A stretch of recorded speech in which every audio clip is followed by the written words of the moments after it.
Assalamualaikum warahmatullahi wabarakatuh. Perkenalkan, saya Septi Nurmala Dewi dengan NPM 212200011. Di sini saya akan menyampaikan sedikit materi, yaitu tentang petisi Sutarjo. Berikut ini materi yang dapat saya sampaikan.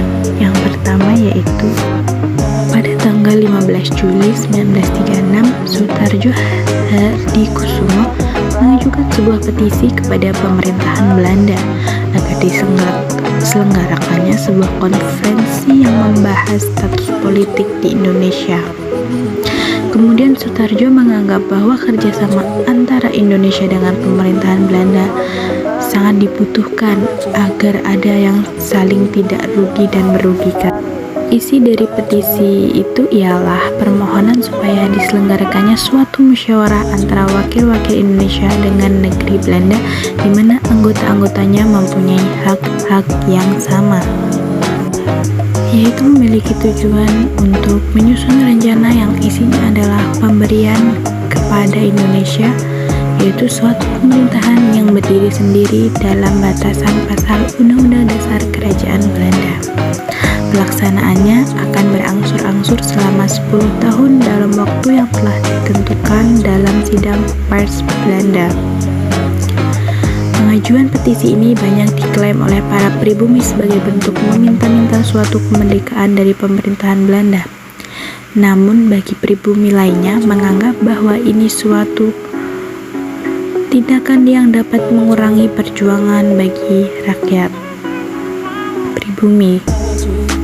Sambil menunggu bagaimana keputusan pemerintahan Belanda diterima atau tidaknya petisi tersebut, maka diadakan kembali persidangan Volksraad pada bulan Juli 1937. Sutarjo kembali mengajukan usul, yaitu Indonesia berdiri sendiri. Keputusan penolakan petisi Sutarjo itu sangat mengecewakan bagi para pemimpin nasional.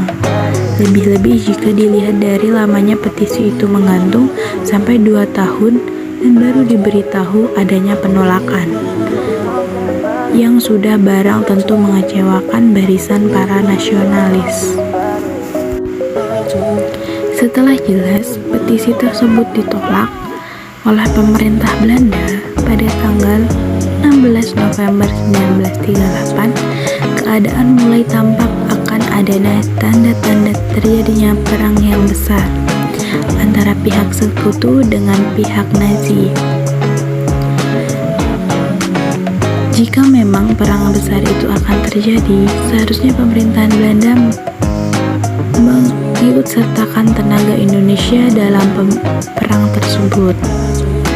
Namun mereka menganggap bahwa tanpa adanya bantuan dari rakyat Indonesia, mereka bisa memenangkan perang tersebut karena mereka telah mengandalkan kekuatan dari pasukan gabungan Amerika, British, Cina, Dutch, dan Australia.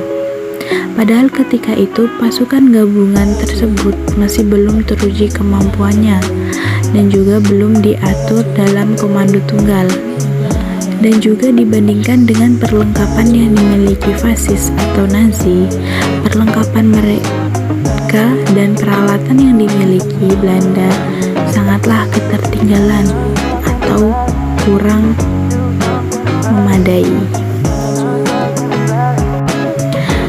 Dan juga mereka menganggap dengan pasukan yang dimilikinya saat itu bersama pasukan gabungan mampu melindungi rakyat Indonesia dari perang besar tersebut. Di dalam perjalanannya, pergerakan kebangsaan dan kemerdekaan Indonesia menempuh jalan untuk mempersatukan tenaga dari seluruh kaum yang terjajah untuk menghadap para penjajah dan memperoleh kemerdekaan Indonesia. Berikut materi yang dapat saya sampaikan, kurang lebihnya saya mohon maaf. Saya akhiri. Wassalamualaikum warahmatullahi wabarakatuh.